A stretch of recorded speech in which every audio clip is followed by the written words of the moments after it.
came up to the commissioners again for a vote last Monday, and we had several people, Cable and myself and others were made a presentation there at the meeting, and we had previously reviewed it, and they included all the comments. Basically, they canceled the entire Title II and just referred to state law.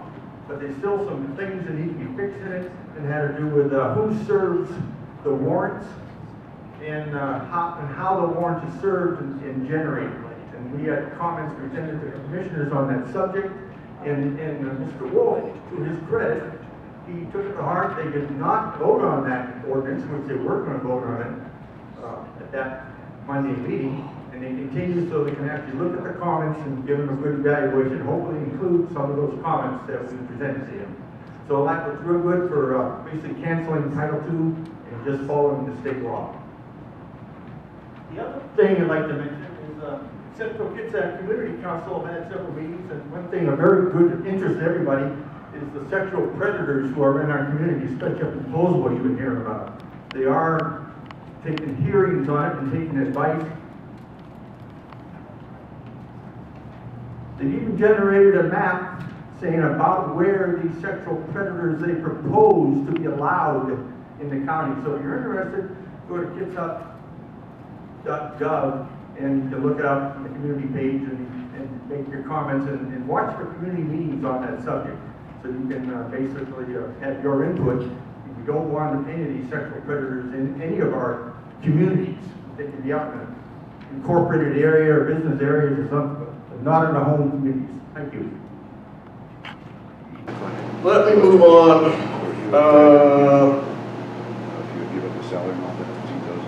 Mentioned the bus stops. They are in a treatment plan. It's important to remember that. Once they are civilly committed, it's not incarceration for their crime, and it's a treatment program. And they are working on that, ultimately to be released into the community. Now, DSHS will tell you, well, they're older, and they may not be a problem sexually anymore. They will also tell you that the staff up there at this house is there really to help them with their finances and meal prep. They have to have a food handler's card to work up there. What they don't tell you is that staff is also reporting to the transition team that's responsible for them of whether they are obviously sexually aroused when they're walking around in that house. So you figure out what that is. DSHS is not being upfront on this. Right now it's in the county, but the outings are in the city and the county. This is a statewide problem. It's a legislative problem that we need to be taking this up. There's been laws passed just about every year on this. The next Saturday's meeting, WSPS will probably be at the Bainbridge Island portion of that and see if we can get a couple of questions in with the senator and reps on what they know for history of how we got here. Part of the history, in 2015 we found this, and by the way, I'm representing WSPS tonight, Washington State for Public Safety. I'm on the kind of the research team, so we're still finding more information as we go along on this. But we found this in 2015, let me quote, in calendar year 2013, 5 SCC residents were initially released. That would be going to the, my acronyms right here, the SCTFs, which is one in Pierce County and one in King County. These are special commitment transition facilities. So when they're in SCC, they're not involved in the program of treatment. When they transition to the SCTFs, then they're actively in this treatment program. The one up here is run like an SCTF, but they're not calling that. They're calling in a residence. They're flying under the radar again. Back to the quotes. 5 SCC residents were conditionally released in calendar year 2014. 17 were released. Based on pending hearings, it's anticipated 31 residents will be released to the SCC. SCC, by court order, has to be transitioning these people out into the SCTFs and ultimately into their freedom. So by calendar year 15, Pierce County on McNeil Island and King County SCTFs were full. Are they building some more? We can't say yet. I think there's something in the wind there. talk to me next week, I may know more. So we've got probably 60 of these people, 30 of them in 2 places, and the others are out in communities, mostly in 6 counties. Pierce, King, Snohomish, Clark, Spokane, and Kitsap. Legislatures passed things that say they want these people to be housed where they were convicted. So that's probably why we've got so many. Unfortunately, out of the 4 we have, one's from Pierce and one's from King. So we're importing sexually violent predators into Kitsap County now for housing in a for-profit corporation that was stood up in late 2017 to manage this operation out there. It's West Sound Support Services, which is an umbrella and run same program manager, Alan Frey, as Kitsap Tenant Support Services, who have been providing adult housing for mental situations for a long time. So they've got some experience in this. They've stood up a new organization. Covered some history. Covered that. What's been going on recently? February 6th, commissioners passed an interim ordinance. You've heard about this. We talked about this a couple weeks ago down in Silverdale. Bolger, the interim ECD director, talked about it. And there's a meeting on March 25th where there'll be public testimony. It takes 6 months to get that interim thing approved. There'll be another meeting about 2 months later at the Planning Commission, and then another commissioners meeting. That's May and August. I want to encourage you, if you can, go to that 25th meeting and fill up the chambers. Whether you speak or not to testify, just fill up the chambers. Let the commissioners know this is an important issue for you. We've gotten, it took us a month of feeding information to Dory Munson and his investigative reporter, but they did a piece about 10 minutes on this 3 weeks ago. About a week ago, we had King 5 out, and they did some videoing. Unfortunately, I was able to say, you know, if you walk down there a little bit, that part of the edge that blocks the view of the road, they've trimmed some of that down. If you walk down there, you can look right up in the window. So if any of you saw that on King 5 News here about a week ago, you were looking right into the house. Since that happened, the curtains are closed in the living room on all sides, and there's some thin curtains put up in the kitchen and dining area where the staff is. We used to be able to drive down the road, and my daughter looked in there, oh yeah, that was Daly sitting in there when she's driving by. It's that close to the road. How am I doing on time, Johnny? 5 more minutes. Okay, great, we're in good shape. Got that one. Legal, I'll give you a quote from our executive director of WSPS, Pamela Benson, about where the legal is at. If they, let me back up. The county approved, the commissioners approved this interim ordinance on the 6th. At that Silverdale meeting, when Bolger spoke, he would not talk about what else they're doing, but he had sent a letter out the day before telling them cease and desist. They had 2 weeks to do it. It's violating planning use code. Now, the state, some years ago, had problems with planning departments in the counties and the urban growth not making allowances for these FCTFs to be housed in these 6 counties that had the most offenders. So the legislature passed laws that said, county, you can't do anything about it. DSHS can put them in there, you can't stop them. Well, there's some pushback on that. So we got the interim ordinance to not allow them to come into a residential area, which they shouldn't have been in the first place. They should be in some other more commercial location. So the Bolger has sent out the letter that says cease and desist, and that expires, I think, tomorrow, 19th or 20th. So far, we haven't heard anything back. If they do not close it down, by the way, there's a petition back there to get it closed down. If they don't close it down, I'll get this quote now. If they do not comply, we are prepared and ready to file a lawsuit against the property owners, West Sound Support Services, and all principals involved. Now that gets into money. I know you folks run on money. We stood up, WSPS started out as a 501c3, but realized this is a much bigger problem than a state problem. We're going to need to be able to do political activity issues. So we switched it to a C4, which means we need donations, we need contributions. Contributions are not tax deductible because we're a C4. it's still a worthy cause. We've had 3 people that are willing to do a pretty significant match, but we've had attorneys, our attorney team working on a discount rate, but then working on this for 2.5 months. So we're okay on cash, but we will need more, especially if the suit goes forward. And that depends on what they're willing to do. If you want more information and want to get scared, read a book called Predators. It's about 12 years old. It was by Anna Salter. She did a lot of research into these people that are in prisons. They're basically con men, they're predators, and they're good at what they do. They've been doing it all their lives. Because these 4 people have something like 125 victims that we know about. It's serious stuff. With that, action. Write your commissioner. I've got one sheet back there that's got commissioner's addresses on it. Tell them you're concerned about this. Tell them thanks for the interim ordinance. That's a step in the right direction. The meeting on the 25th.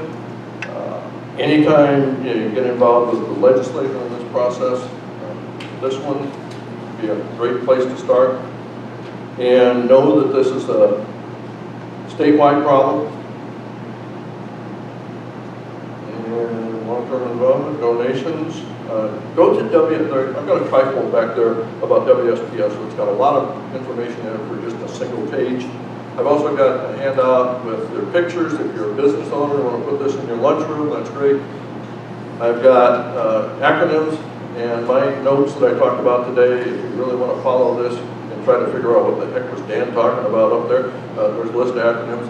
Go to WSPS website. There's a ton of information there. Our research team has put a lot of stuff up there. You can educate yourself about this issue. Questions? I thought I heard you say when you first started that the term abnormal said that they are treatable? Yes, anyone that is civilly committed is more than likely not to, let me get that right, it's more than likely to reoffend and have a mental abnormality. So that makes them treatable. A psych person has to make that distinction, and that has to be a treatable abnormality. That's kind of complicated. Yeah, Doesn't make sense. I have trouble with that. But. Well, I mean, you have to understand they are not incarcerated because of their crimes. They've already done that. They've paid that time back to society. Now it's a matter of the state passing a law that says you are too likely to reoffend. We're not going to release you into society until you get some treatment. Because some of these people don't admit they've got a problem. That's one of the first steps, in my understanding, of getting into this program and transitioning into the LRAs. So if they weren't abnormal, then they wouldn't be out in society? Or They make a distinction between a sexual predator and a sexual predator with a treatable mental abnormality. I have a question. You said it was not a non-profit LLC that's organized, it's a for-profit LLC that's operating these halfway houses. WSS. And they have one person to manage each person, so that means they have a very heavy staff. And this is supposed to, how are they qualified to monitor these people? They like living with them 24 hours a day? What do they get paid? What does this cost? My understanding from sidebar conversations with PSHS is that this house out here costs a lot more than SCTS, but they don't have enough FCTAs. The state-run secure facility. So they're thinking maybe about building another state-run facility that's like a semi-jail complex? The WSPS Board of Directors meeting is discussing that subject as we speak, so I can't say any more about it. The whole thing just is absolutely incredible. Any other questions? Great. Okay, we'll have one more question for Chris, and we're going to move on to another speaker.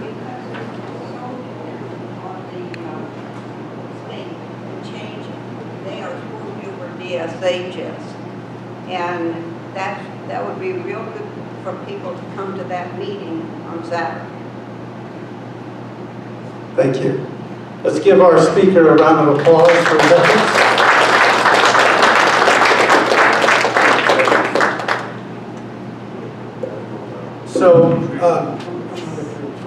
So you know that we like to give a little bit of something for our speakers to remember us by. And I was looking, because how many of you folks out there are motorcycle riders? Okay, there's a handful of you out there.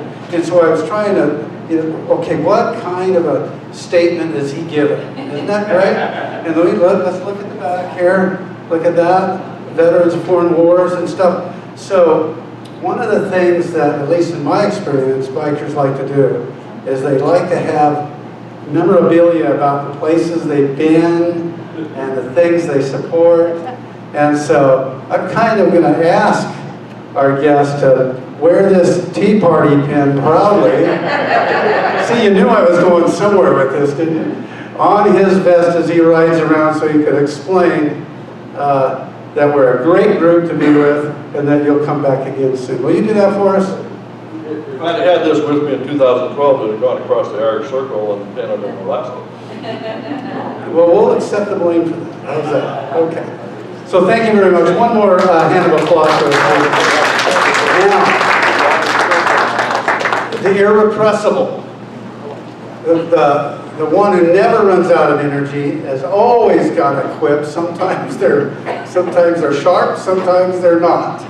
But a guy that we've learned to love over years and decades, I think, by now. Is that true? It takes that long. It takes that long. It takes that long. So give a good applause to Eyman.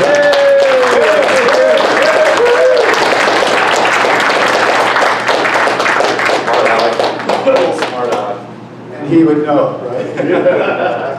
Well, I appreciate you guys giving me a chance to talk about stuff. There's a lot going on. It's a really scary legislative session. There's no doubt about that. With the Democrats in charge, it's like a raging alcoholic that's been on the wagon for quite a few years, and then finally they jumped off the wagon and they got bottles and bottles of liquor and they just want to like slug it down all at once. I mean, that's what the Democrats are like down in Olympia.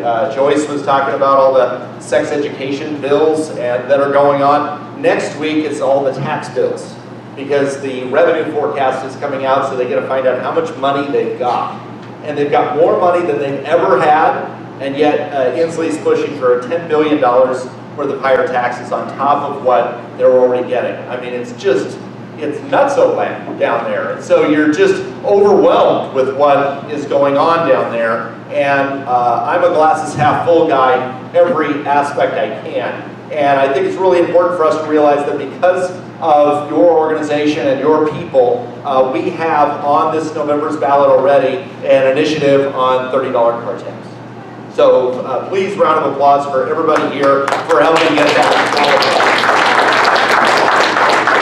And the thing that's so neat about that is it allows us to be able to have something to vent, to release this frustration that we all feel right now with Olympia. You have to give yourself an outlet for that, because there's just so much that we're not going to like that comes out of this legislative session. And it's nice to know that in November, you can have your chance for wrath, for rage, for an absolute emotional reaction to the fact that they are doing stuff that we don't like.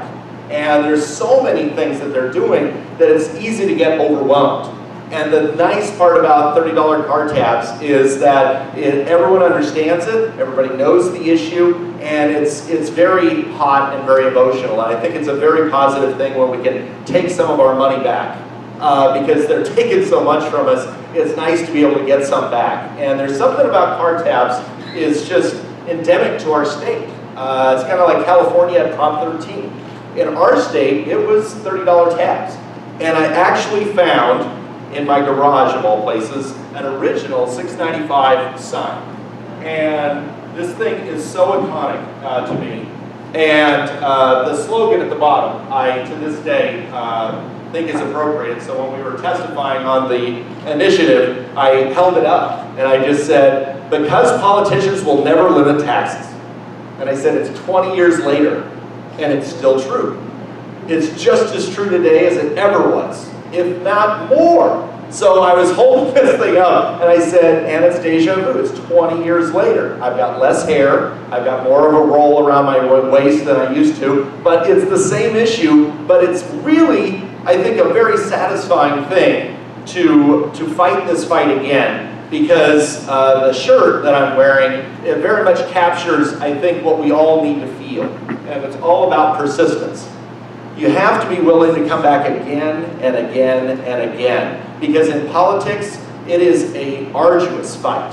It's a lot of work, and you have to be persistent. And the thing that's so inspiring to me about the Tea Party people is that they are persistent. They're willing to come back again and again and again and show up at those meetings and get involved. And in spite of all the stuff that's getting thrown at us, we still show up on a weekday at a meeting to listen to people talk about politics. I mean, this is really inspiring to me. And so the $30 tabs on the initiative, I think, is very positive on the November ballot, because it shows that the people are willing to come back again and again and again until our elected officials are willing to listen to what we have to say. So I view the fact that this will be the third time the voters vote on it as a great way to show that we're willing to fight and we're willing to come back again and again and again. So it's a really neat initiative. I'm very excited and very grateful for so many people that worked so hard from April through December of last year. We got enough signatures to qualify this for the ballot. So it's a great, positive thing. The next thing I wanted to talk about, and it's already been passed around, but I am like so excited about this thing. It's called Give Them Nothing. And it is a referendum on all their pay raises. And it's really kind of an interesting story in our state's history. It turns out that in 1973, the legislature was in session.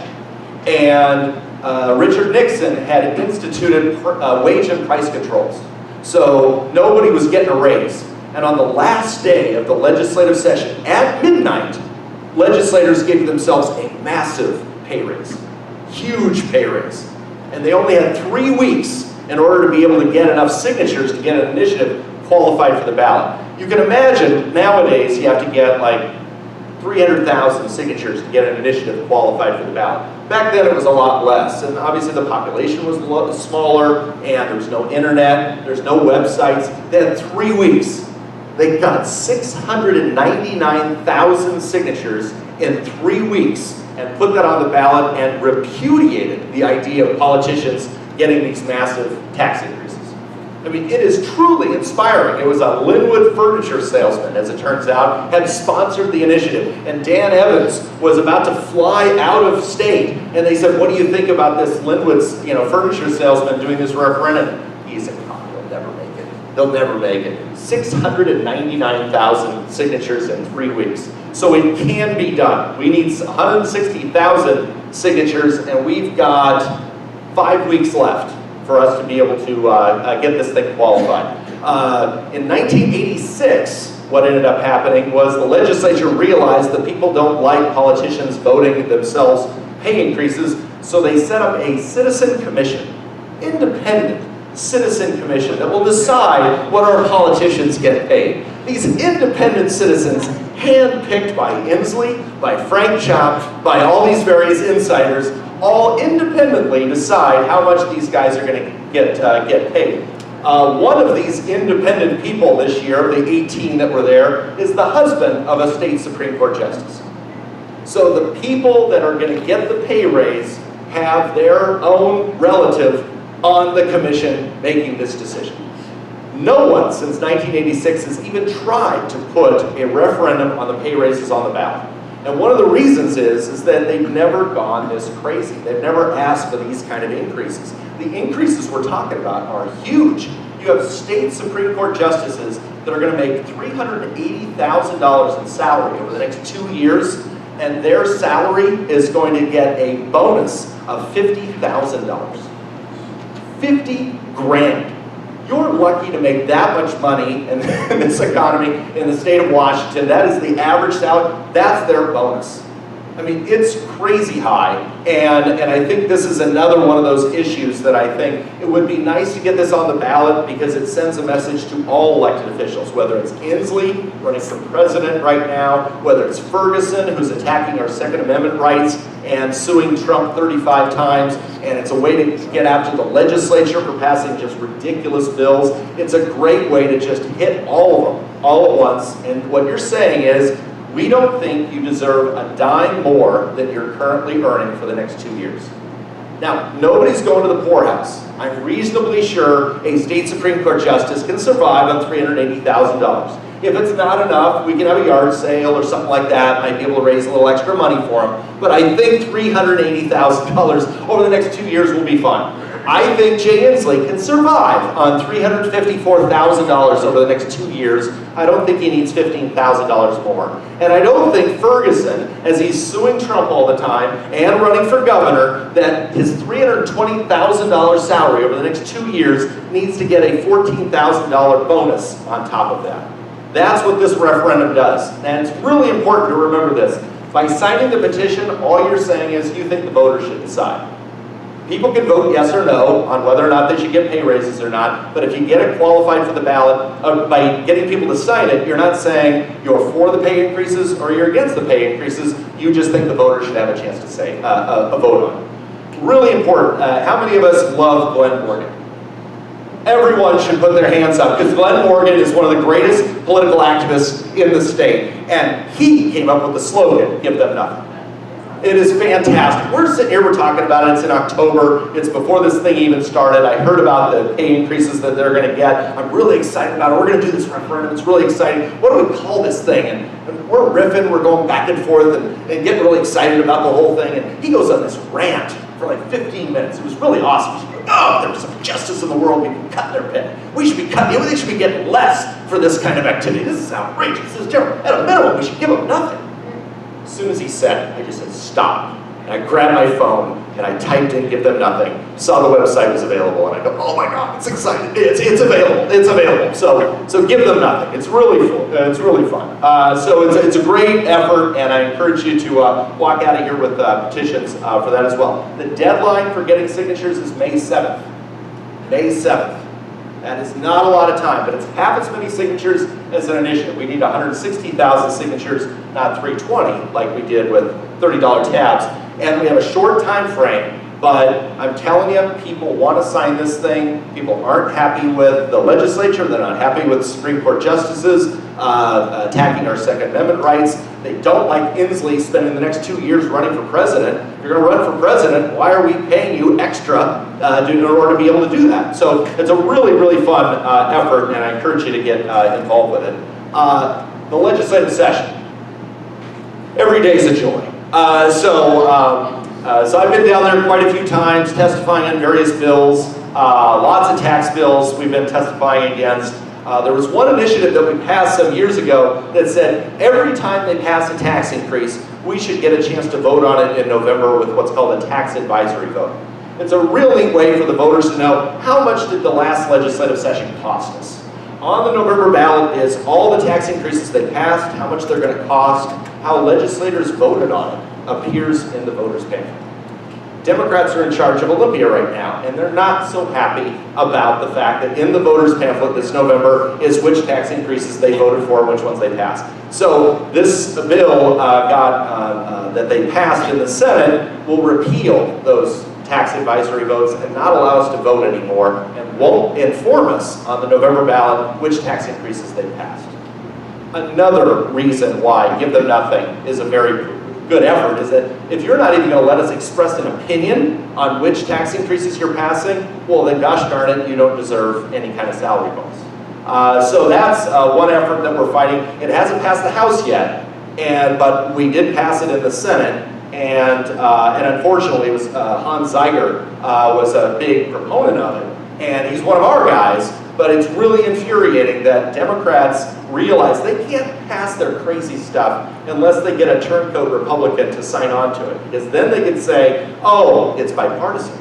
It's bipartisan. When The Stranger, which is kind of the alternative, gay newspaper out of Seattle, blew wet kisses to Hans Zeiger for voting for this thing. You know something's wrong. When the left is complimenting the Republican, this is a bad sign. So it's not a positive thing. So it passed the Senate, now it's before the House, and we're trying to stop that one. So that's one of the bills that's down there.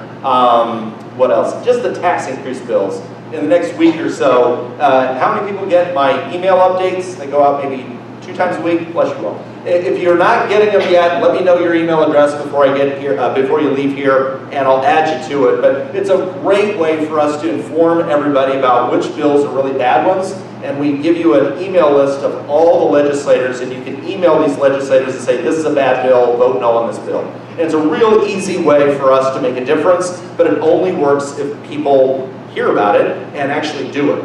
And it's really neat because we've literally had, for the capital gains tax, we had like 400 or 500 emails hit these legislators, and legislators notice, they know that for every email they get, there's probably 10,000 people that believe the same way. So it's a really great way to multiply our efforts. I've given you a handout on the back of it. Guess what? Ask you to donate. If you're willing to help with the political efforts, passing $30 tabs in November, or give them nothing, there's one entry for that. And then the other one has to do with the Ferguson lawsuit against me, and I wanted to give you an update on that. So, so our Attorney General is suing me. And he's asking for $2.1 million and a lifetime ban on all future political activity. So this has been going on for 7 years. It's arduous, it's brutal. Legal costs for me have exceeded $800,000 during that period of time. And Ferguson's furious because I'm still around. I'm still fighting. And the only reason I'm still in the game is because I didn't have $800,000. I've got a lot of really nice people that were willing to donate to my legal defense fund that has allowed me to be able to get to where I am today, which is where I'm still fighting over it. And I'm really grateful for all the people that have helped me with this legal defense fund, but I'm hopeful that people would be able to continue to be able to help me. I recently, one of the weirdest twists in this story is that it cost me a tremendous amount of money. And so I eventually had to declare bankruptcy. And so in bankruptcy court, it turns out that your creditors have a tremendous amount of influence over how you spend your money. And what they thought was it was a frivolous expense for me to spend money on lawyers. So they essentially vetoed me from having attorneys representing me in this case. It's truly crazy. Nobody seems to quite understand how this is possible, but think about it. This is from the same brain that's asking me to be barred for the rest of my life for being able to do political activity. But the way it works is a creditor, and I only have one creditor essentially, is the state of Washington. They're the creditor that wants to make sure that they get as much money out of my estate as they can possibly get. Because they have that level of control, they're able to say, well, Mr. Eyman wants to hire this particular attorney, and this particular attorney isn't competent to be able to represent him, isn't competent. I had a really competent attorney that was going to represent me, but the argument they made is, you don't understand, he's a sole practitioner. We're about to dump so many motions and discovery and interrogatories and depositions and subpoenas that he's never going to be able to keep up with that stuff. And they essentially bullied him out of the entire case. And so he withdrew from the case. But on the way out, they objected to him withdrawing. They wanted him out, and then they objected to him withdrawing. Why did they do that? Because then he was able to charge me money in order to be able to try and get out of the case. So he charges me money to try and get in, they object. He tries to get out, they object, and it cost literally $60,000 in legal expenses for him to try and get in and try and get back out again. Nuts, truly nuts.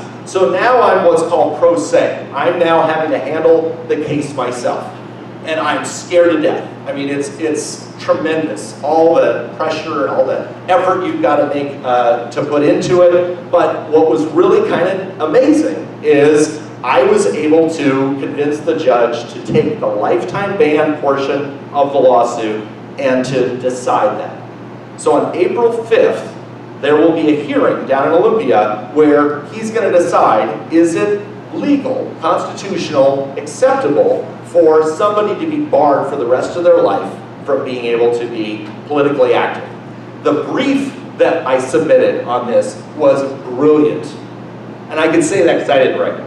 When I had lawyers, they wrote a brilliant brief saying that this is ridiculous for you to borrow somebody for the rest of their life. So I submitted just their stuff. I crossed out their name and wrote in my name. It was brilliant, brilliant stuff. But the judge said, I will accept deciding this thing. So it's a really amazing outcome.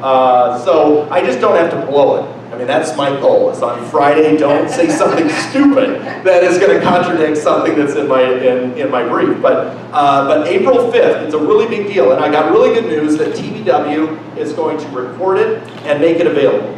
So you don't have to actually show up in Olympia to be able to see it. It's a pretty small courtroom, and I was telling everybody when I won the motion, I was like, let's pack the room. This would pack the room. I mean, it's a small courtroom, and so I was like begging TPW, please, make this available. And this is historic stuff, Is the state able to bar somebody for the rest of their life from being politically active? I think it's going to be humiliating for Ferguson to actually reach that point. And a really great story about this. When I won the motion, it was pandemonium. I mean, it was crazy because I'm from Wazoo, I don't have a law degree, and I won. And it's nothing short of remarkable that I won. The guy who argued the case for the Attorney General's office goes out into the hallway, and the head of the litigation up to this point, over the last 6 years, their name's Linda Dalton, ends up reading of the Riot Act, just melts down, red face, just angry. Whoa, why didn't you argue this? Why didn't you argue that? Just this massive meltdown, and assaults him. Physically assaults him. So the hearing was at 9. It was done at 11 a.m. At 12:07 p.m., I got Linda Dalton is formally withdrawn from your case. Not just my case, all cases. She's out. She's gone. She's not in the office anymore. The following Monday, in a hearing, they go, oh, Linda Dalton retired on Friday. She retired.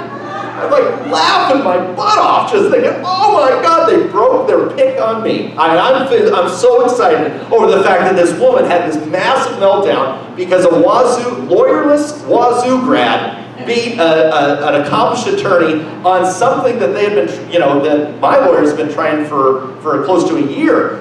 This lifetime ban, decide this. And the judge kept saying no, For whatever reason, he said yes to me, and they had a meltdown, and so their lead lawyer is now out, and now they bring in the B team to argue. So it's a very good victory. So yeah, so little applause.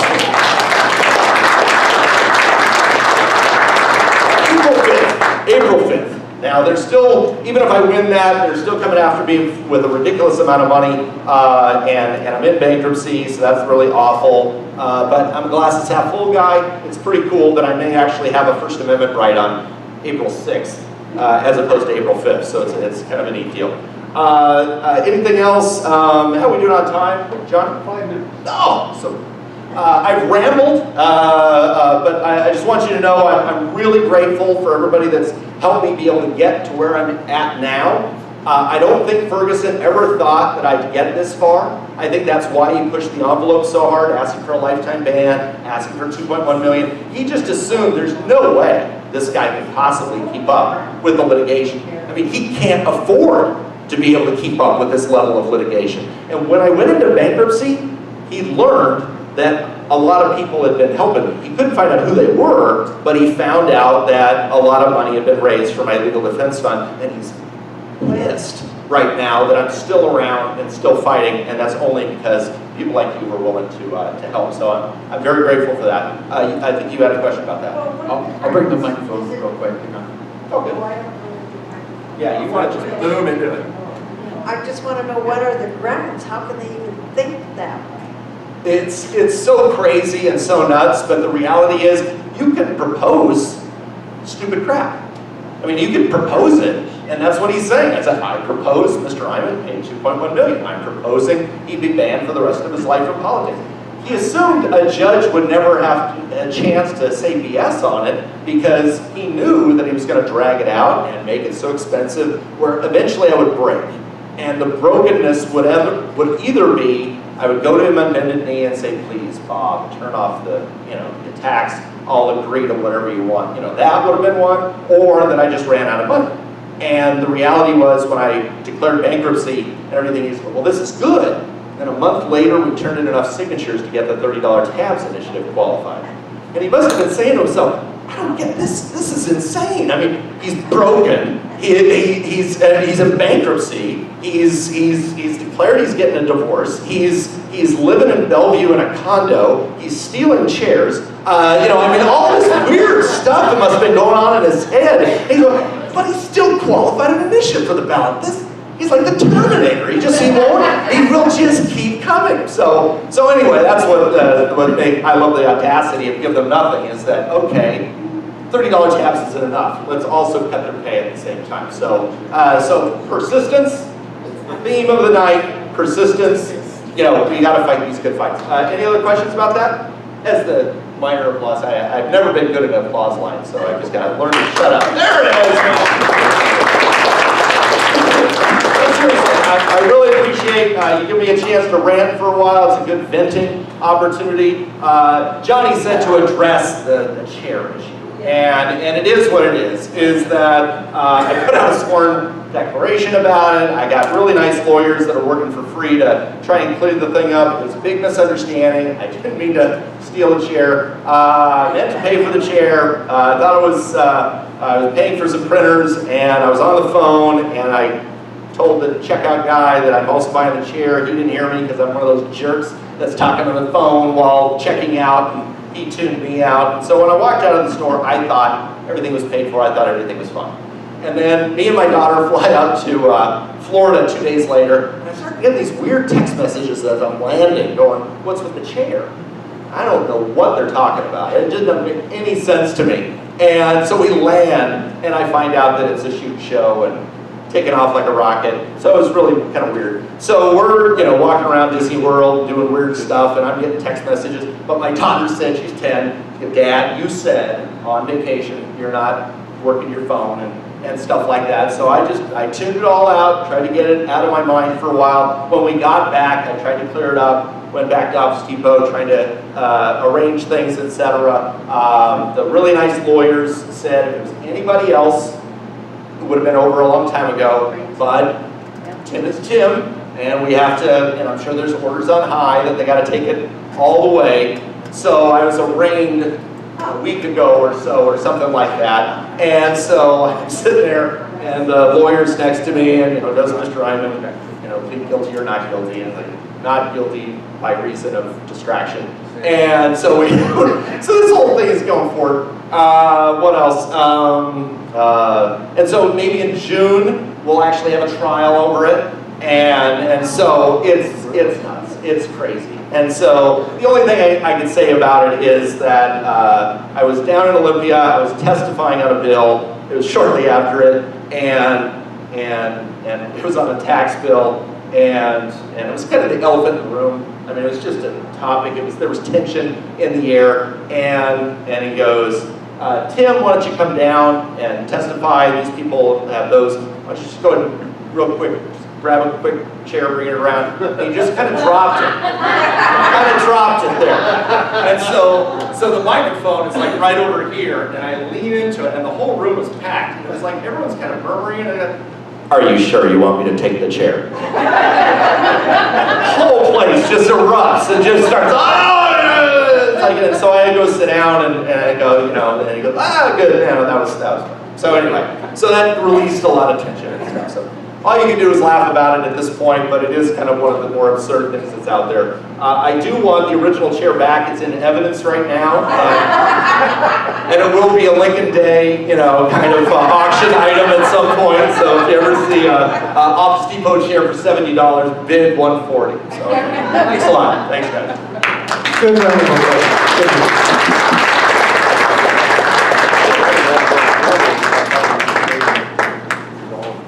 Always a good message and with good humor. You got to hand it to somebody who's you know, put up with the system and fought the system for as long as he had. And so give him one more round. Now, Tim has been with us several times. I mean, you know, what do you give him?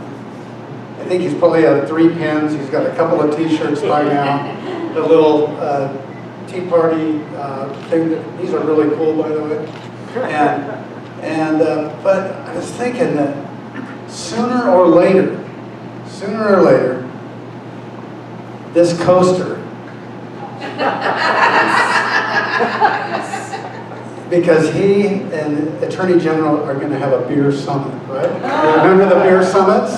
So I'm waiting for the beer summit, and then you're going to use these at the beer summit, right? Okay, there you go. Thank you very much.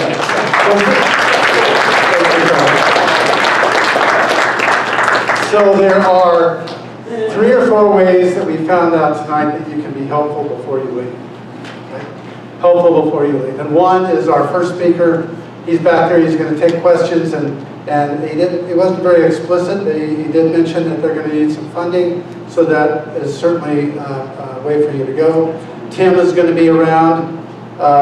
He wasn't as explicit as he has been in the past, but there's a white bowl back there that says donate to Tim, right? And so please. It's a really good bowl. Yep. It's the nice shiny white bowl because, you know, the white hat or something, I don't know.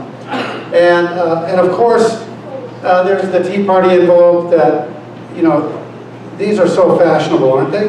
They would just absolutely, a stack of these would look good on your coffee table at home. There's a blue bucket back there to drop those into or give them to any one of the board members. And then finally, for the ultimate conference in the state, or certainly in this area, please feel free to donate or take one of these with you, because these are the ticket prices. I think these are last year's envelopes, aren't they? But the ticket prices are going to be the same, and so feel free to donate to the conference as well. Any last minute notifications or announcements? Then I bid you all a good night. Please drive safe, and thank you for coming. Good night. I only get applause when I stop talking.